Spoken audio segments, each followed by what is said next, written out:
I am Ferdinand Marcos, and I am the President of the Republic of the Philippines. I stand today on behalf of 110 million Filipinos.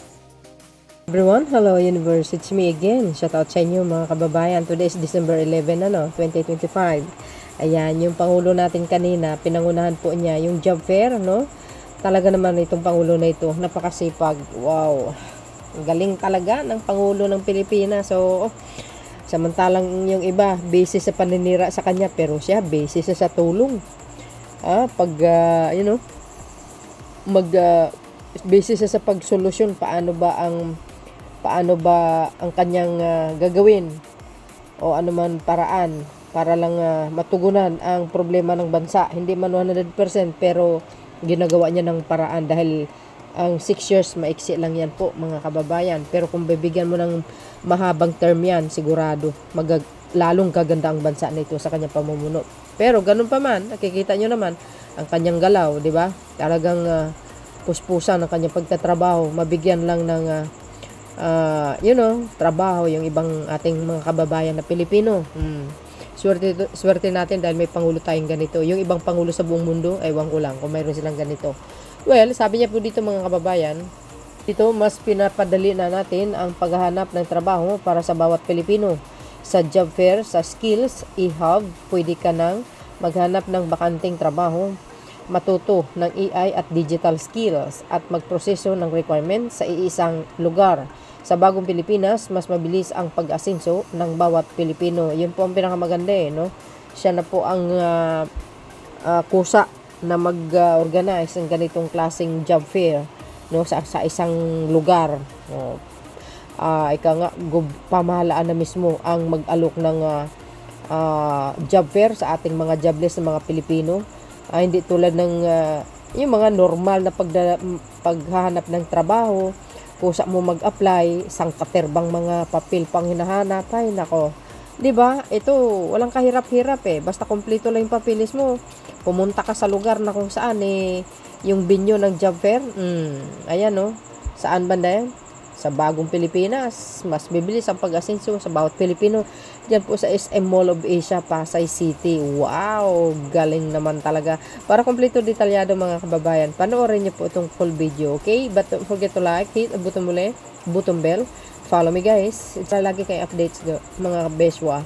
And follow me, importante po yun. And likes of course, kailangan po yan para ma-spread ni YouTube ang ating mga videos.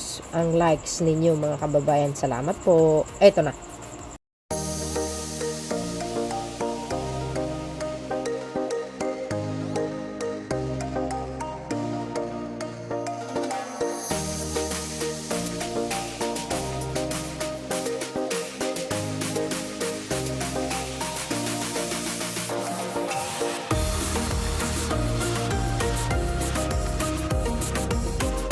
Affirm today what is possible when the public and the private sectors come together with a shared purpose to uplift the lives of our people. Time and time again, this partnership has proven to be one of the strongest drivers of national development. Today is no exception. Since 2023, our partnership with the Private Sector Advisory Council or PSAC through its Trabaho para sa Bayan or Job Opportunities Building Skills has opened many doors to Filipinos. We have organized more than 5,000 job fairs across the country, reaching over 1.3 million job seekers and helping more than 200,000 of them who get hired on the spot. Wow. In these times, when many Filipinos are having a hard time finding employment that matches their skills, their interests, and their aspirations, we all recognize that this is our responsibility to ensure that assistance is something that meets them wherever they are. Through the partnership of SM, DOLE, and DICT, we are holding this job fair plus skills e-hub here at SM MOA Music Hall. DOLE is simultaneously holding job fairs in 8 other sites nationwide. This hub brings together a large-scale job fair and digital upskilling.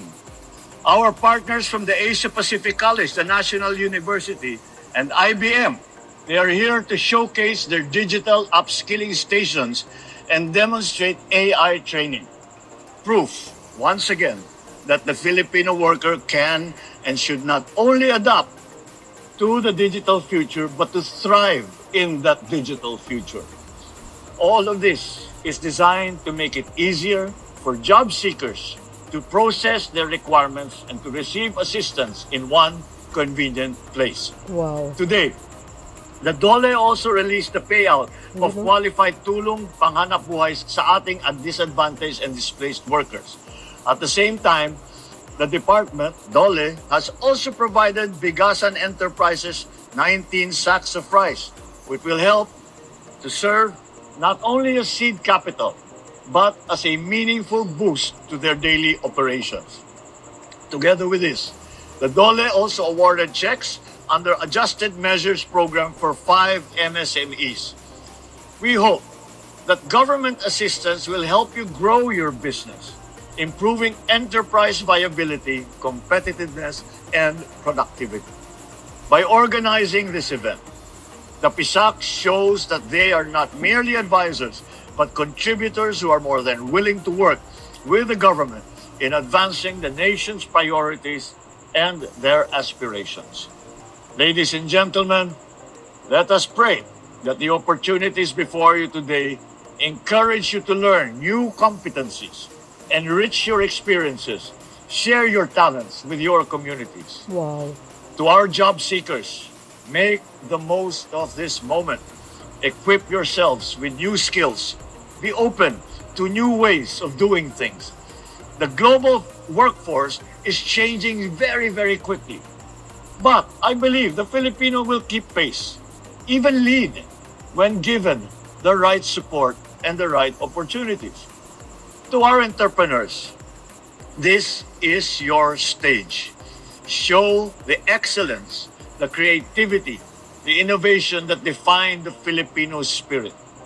Use this occasion to build partnerships, explore new ideas, and envision bigger possibilities.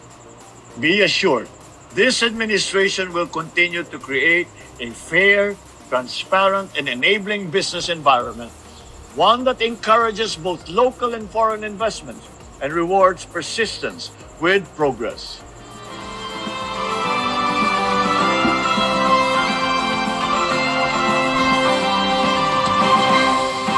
Mga kababayan, nadinig na nyo naman siguro ang ganda yung ginawa ng Pangulo. Hindi lang job fair po mga kababayan ang ibinigay niya ngayong araw. Nako, talaga naman pati yung pagbigay tulad niya yung mga ayuda po yan kumbaga pinagsama na lang yung mga tulad na lang MSMEs, yung mga lilit na mga negosyo guys, yung sa mga vendors sa gilid. Nagbibigay ng tulong ng Pangulo para madagdagan ang kanilang puhunan Not only that, yung mga nakapula doon, yun sila po yung nakatanggap ng ng ayuda. Totoo yun. So, wala akong masabi kasi ang Pangulo na mismo ang naghahanap ng trabaho para sa mamayang Pilipino. Wala kahirap-hirap tulad niyan. Ayan naman, nagtatanggap ng pera. Ito naman, hahanap ng trabaho. 'Di ba? Job fair nga So, hindi natin makakalimutan ng Pangulo kasi biro mo, sa dami-dami ng mga jobless na Pilipino, walang kahirap-hirap, siya na po ang nag-organize sa isang lugar dyan sa Mall of Asia para doon na sila pupunta mag-apply. Diba? Kumplito ka lang na papilis, go na. Hindi mo na kailangan mag-ikot-ikot pa. Diretso ka agad sa Mall of Asia. Yan po ang pinakamaganda kay Pangulong Marcos Jr. Inaalala niya ang kapakanan ng mamayang Pilipino. So yun guys, thank you Mr. President. Wala ka talagang katulad. Once again, shout out sa ating mga kababayan sa Marcos Lili supporters, Filipino and OFW. Shout out sa inyo mga beswa. See you again on my next upload. Bye bye bye and baboos. God bless Philippines. There's more mga beswa.